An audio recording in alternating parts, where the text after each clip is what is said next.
it appears as though Greg Schiano will be a mere footnote in the history of Tennessee football. And we bring in Charlie Burris of the Orange and White Report to try to put in context a bizarre 24 hours in Tennessee football. Charlie, how you doing this afternoon? That's a loaded question, I know. I would say overworked, but I mean as good as I can be. It's just been a whirlwind, really an unprecedented 24 hours, something I've never seen in my entire time watching college football. Just happened at the university that I cover day to day. So it's been pretty crazy. Having fun though. Yeah, so for anybody watching this, I'm sure that they're up to date on exactly what happened there at Tennessee in regards to the protest of the hiring of Greg Schiano. To fill you in on the background of Greg Schiano, anytime that a college program, regardless of how large or how elite, can hire a man who has been a head coach at the NFL level, and Schiano was with the Tampa Bay Buccaneers, that's usually a great coup. Also lifted a Rutgers program to some level of national respect. And was currently and is still the defensive coordinator at Ohio State. But Greg Schiano has a past that includes 6 years of coaching as a graduate assistant and on the defensive staff at Penn State during the Sandusky transgressions. And the connection is obvious there. So, Charlie, how would you interpret the Tennessee administration's misgivings, their misstep of sorts in ignoring that? Maybe they took it into account. I shouldn't say that they ignored it, but they certainly opted to offer the job to Schiano versus what we've seen in the last day or day and a half out of the Tennessee fan base. I truly cannot fathom exactly what Tennessee's administration was thinking and specifically AD John Curry, what he was thinking, believing that this was a good idea. Greg Schiano, sure, had one good year at Rutgers. He had about 4 decent ones where he won like 8 games. Never won a Big East championship at Rutgers. Had an 11-win season where he came in second in the conference. And his only good years came after Miami and Virginia Tech fled, and they kind of had conference realignment in the Big East. So decent as a college head coach.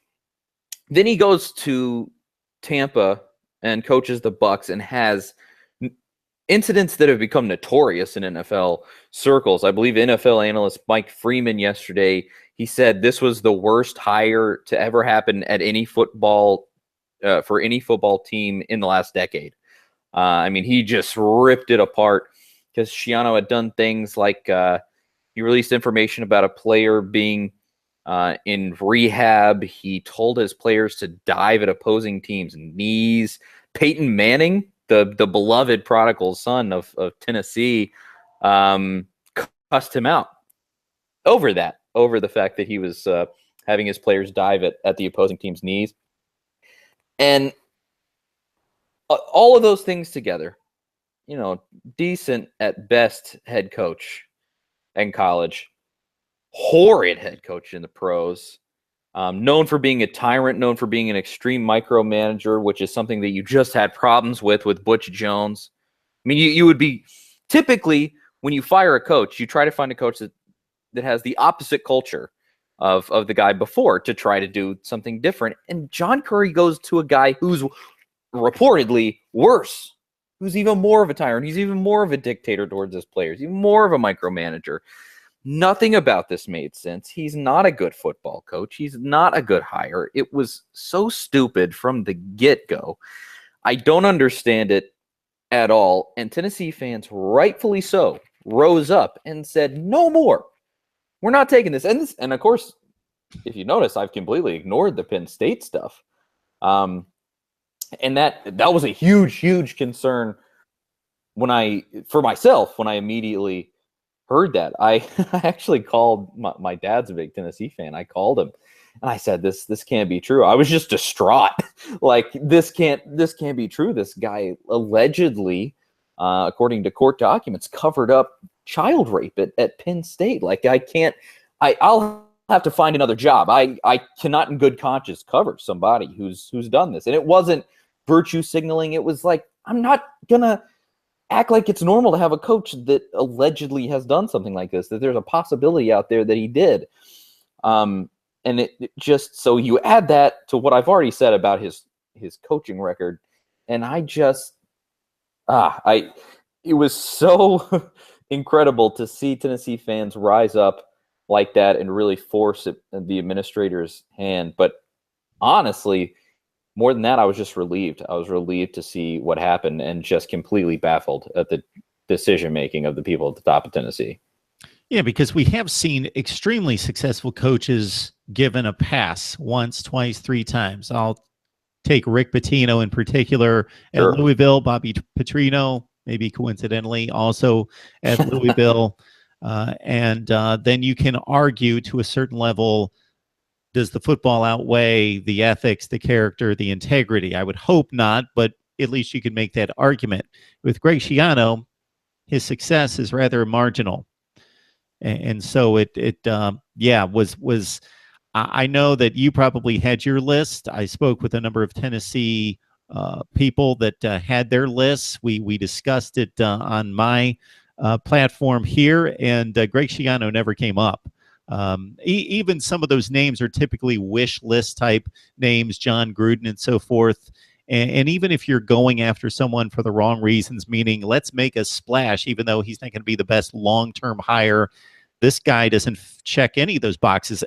Obviously, he knows football, and that's about all we can state for the hire at this point. But it was certainly rejected, and it shows us in the modern age, and I don't know that this is necessarily going to be a good thing in the future, the power of social media and public protest, which can be a good thing and probably is a good thing in this vein because of the transgressions or the relationship to the transgressions versus what we could see in the future where fans think and alumni and students, well, regardless of this hire, if we don't like it, we can I just love the precedent that this sets, because it was finally Tennessee fans rising up and showing the power that the fan base actually has. Like, these administrators are actually beholden to these fans. This is not an autocracy. This is not a dictatorship.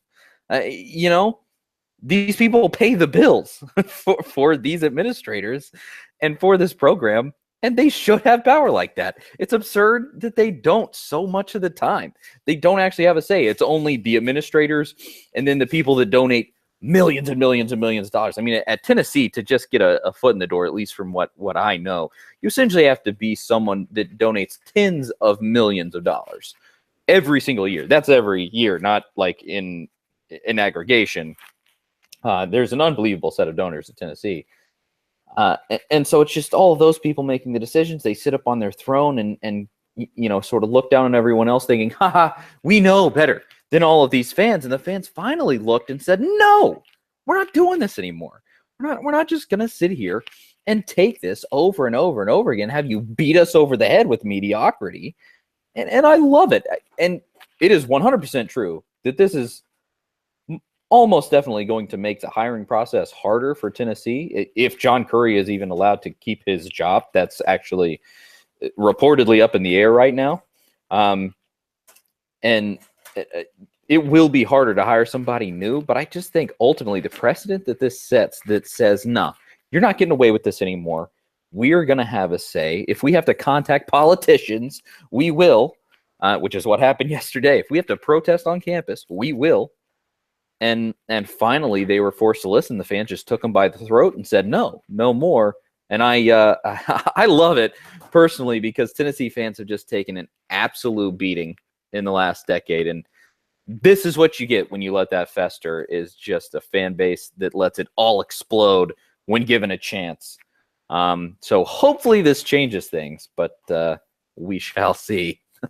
So, Charlie, I completely agree with your stance on this in regards to the power of the people standing up and voicing their opinion and causing change because of the justification of the seriousness of Schiano's involvement or knowledge of, and then just the crazy things that you added from the NFL level that didn't even include what happened at Penn State. I just would not want this to get to the point where fans aren't just happy because we didn't get the perceived best coach in the country, and we think we're at the level where, okay, we didn't get Chip Kelly, we're not happy with that, we only got Dan Mullen. And I'm only using Florida as an example. I know that the Florida community is very happy with Dan Mullen, but we didn't get the coach we wanted, therefore we're going to throw a fit. Now, this was justified, yes, I understand it, but I just wouldn't want to see it get to that degree. Absolutely. And like I said, at least within myself, this was a moral issue. And it was Tennessee fans saying to this administration, we're not going to just let this fly. I mean, yeah, you're exactly right. It definitely has to have boundaries, as everything does.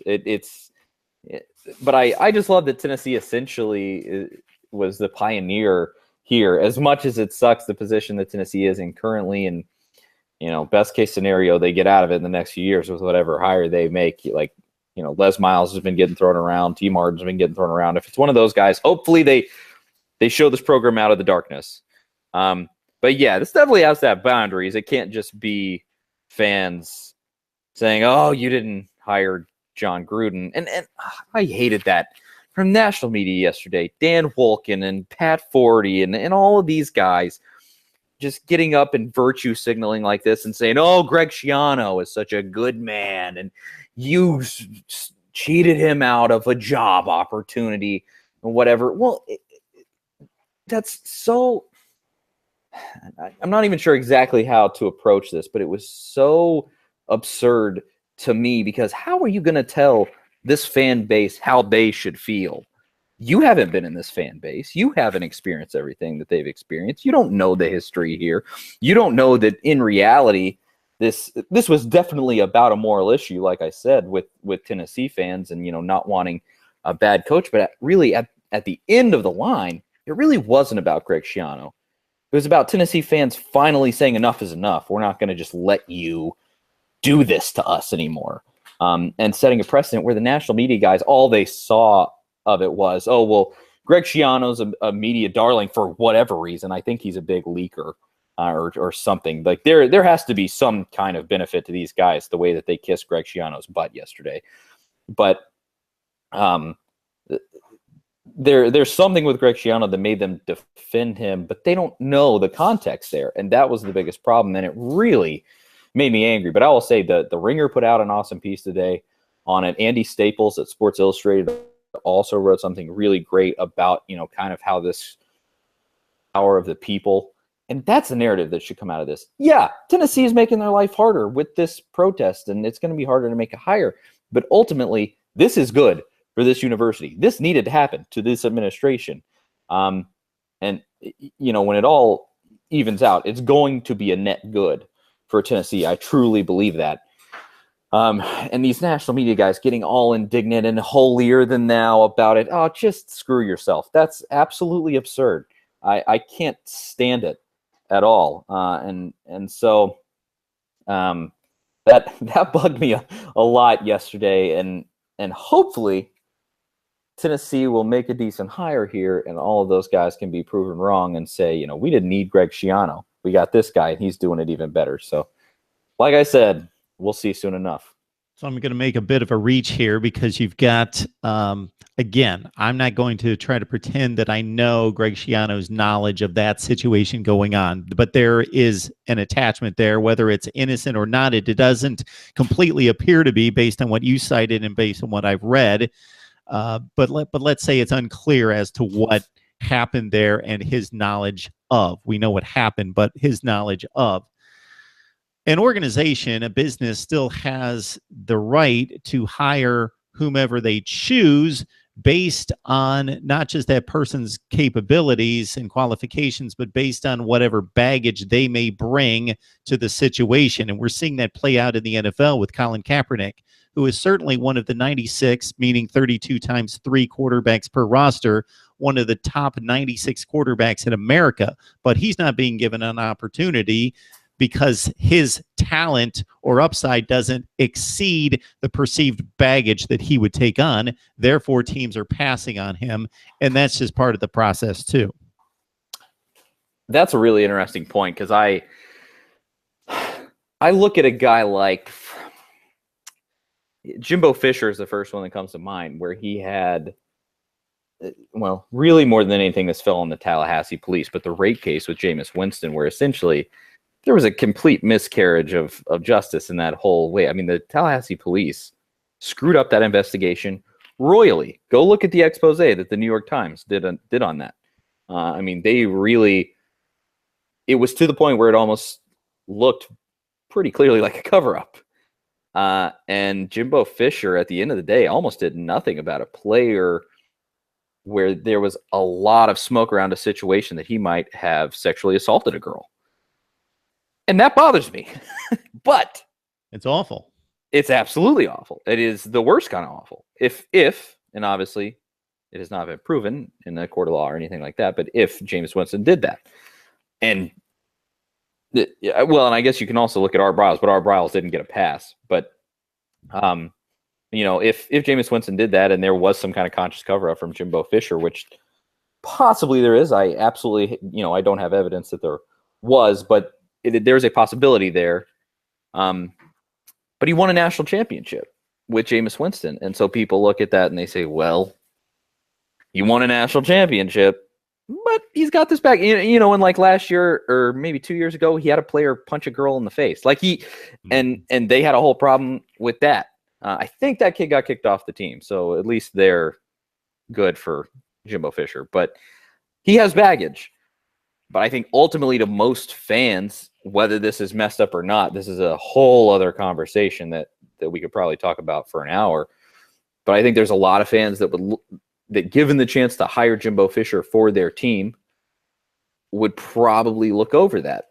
And that's the most interesting part here. And without a doubt, Schiano and his, you know, the resume that he brings to the table does not at all warrant any kind of like overlooking his stint at Penn State. You know, 1 year with 11 wins at Rutgers is not going to convince any fan that would be convinced that he's worth the baggage. But that's a very interesting point and a very good point. And like I said, a whole other conversation entirely, but one that ultimately needs to be had, I think has been had around college football. It's tough.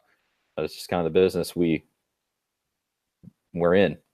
Yeah, in my camp, the qualifications, the abilities, the talent should not override the ethics, integrity, standards.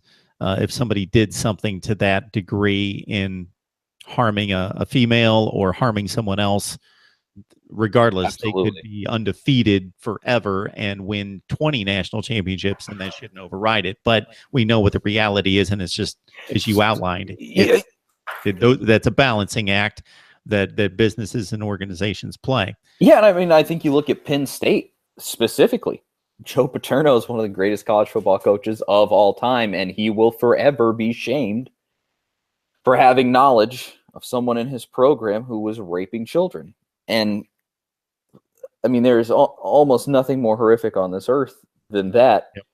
And there are just some things that can't be overridden. Now, I mean, back with Jimbo Fisher, like I said, that wasn't ever proven. There's not hard evidence out in the public currently that there was a cover-up or anything like that.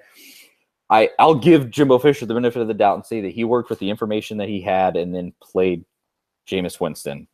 I don't have enough information to say otherwise. So that's its own situation there. But, I mean, you're exactly right. In a situation like Penn State, you cannot overlook that. A court of law, an investigation by a law enforcement agency found out that he was covering up for an assistant who was a serial rapist. And I mean, that in no way could that ever in 10 million years ever be overlooked or surpassed by a winning percentage. That's, I mean, God forbid this ever gets to that point. And hopefully, in some way, what Tennessee fans did yesterday helps in that vein, because they did stand up and they said, nah, we're not even going to touch it. Because Tennessee, I mean, you look in the last year, they had that giant Title IX lawsuit that got filed against them where multiple women claimed that there was a culture of sexual assault at Tennessee. I mean, that's another part that makes this so baffling on John Curry's end. You just came off of this giant lawsuit that you had to settle over women claiming there was a culture of sexual assault at your school, and you're going to go to a guy who the evidence is scant that Greg Schiano was ever even remotely involved in any of that or in any way complicit. It is definitely scant hearsay, circumstantial evidence. But the fact that it's even a possibility, and it is a possibility, should just eliminate him as a candidate for you. It's incredible to me that still happened. But yeah, I like this conversation a lot, because there's a lot of moral issues around college sports that get overlooked because people are making money and people are winning football games, and this is definitely one of them that doesn't get talked about enough, probably.